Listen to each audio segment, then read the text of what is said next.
I'm Callie Lewis. This is Geek Brief TV, Brief 462.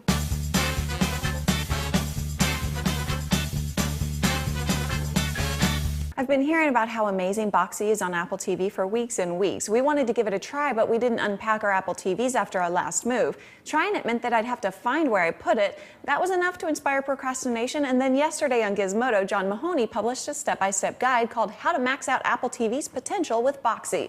My desire to get her done overcame my other desire to put it off, and now here we go. I've made sure my Apple TV software is up to date. You need at least version 2.0. I downloaded ATV USB Creator and used it to prepare a USB drive to become a Boxeeification apparatus. To do that, choose ATV Patch Stick, Apple TV version 2.1, and Boxee for Mac. John Mahoney recommends only having one USB device plugged into your Mac when you run ATV USB Creator because the USB target device won't be named like it is when it's mounted on your desktop.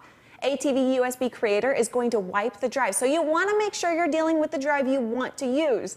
After you click Create Using, Creator creates. The Boxeeification process begins after you unplug Apple TV, plug in your USB drive, and then re-plug in your Apple TV. After the code runs, disconnect the USB drive and restart. John suggests checking for the latest version of Boxee, so I'm going to do what he says. You'll find Update as an option under Boxee in the menu. After you're all updated, you'll want to configure Boxee, add your Boxee.tv account information, and calibrate the display if it doesn't display like you want it to. Boxeeification means Apple TV now will stream all kinds of media from shared folders on your network, or you can move media files onto Apple TV. It'll also play video from Hulu, which I love. I have shared media stored in 3 places. We have a dedicated media sharing drive on the Mac Pro, we have a Drobo dedicated to media storage, and over the past week, I've been setting up the HP MediaSmart server to store music, photos, and Windows media files. Fast forward a couple of hours, we've been playing with Boxee. It isn't perfect, but it's alpha. It dramatically improves the usefulness of Apple TV, and the Boxee team is working hard to make it a tool that everyone wants to use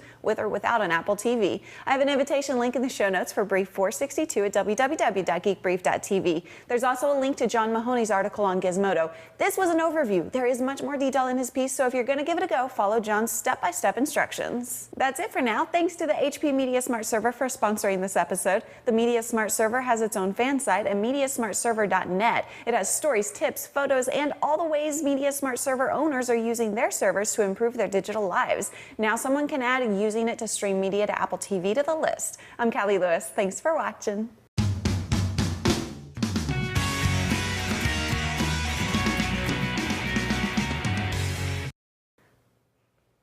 Whoa, is that the effect you were talking about?